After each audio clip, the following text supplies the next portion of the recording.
pessoal, meu nome é Tainara, eu faço odonto na UFJF Campo GV e hoje eu vou falar sobre uma análise dos traumas faciais em crianças. Aqui está o e-mail para o contato. Bom, as crianças, elas também sofrem fraturas bucomaxilofaciais, né?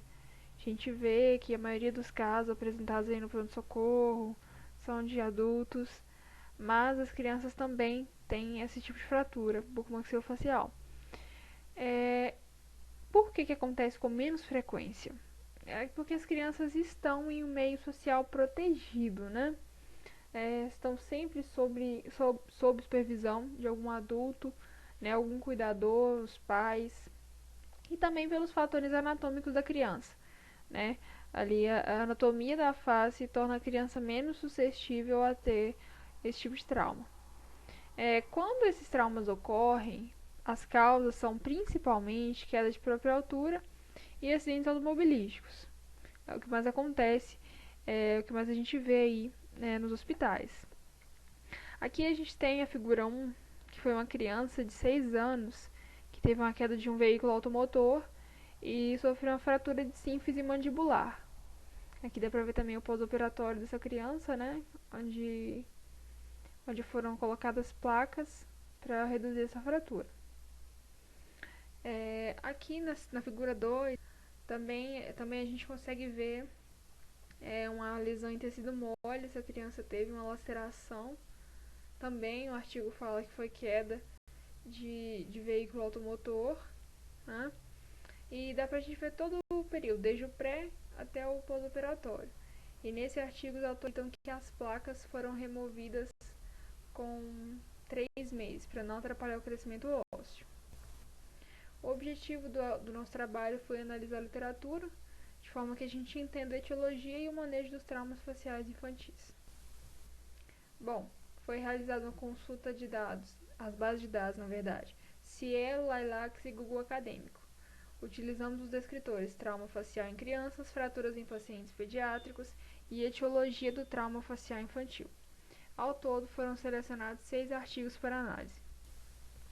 Bom, como eu havia falado, as fraturas em crianças, fraturas bucomaxilofaciais em crianças, são menos frequentes e, quando ocorrem, geralmente são por queda da própria altura e acidentes automobilísticos. Na primeira infância, é mais comum que as crianças sejam vítimas de queda da própria altura devido ao início da deambulação, né? A criança está ali aprendendo a andar, então é mais fácil que ela caia, e as crianças dessa idade tenham esse tipo de lesão bucomaxilofacial por queda. Em crianças já em idade escolar, geralmente acontece acidentes automobilísticos e desportivos. Bom, aqui estão os resultados a que chegamos após a análise dos artigos. Vimos que os pacientes que mais foram vítimas de queda tinham idade entre 11 e 12 anos, com o predomínio da primeira infância. Como eu havia falado, é o período que a criança está começando a andar, né, que está aprendendo ali, então é mais suscetível a ter queda. Aqui também nesse gráfico, fala um pouquinho a respeito do que achamos em relação à porcentagem, né, os percentuais.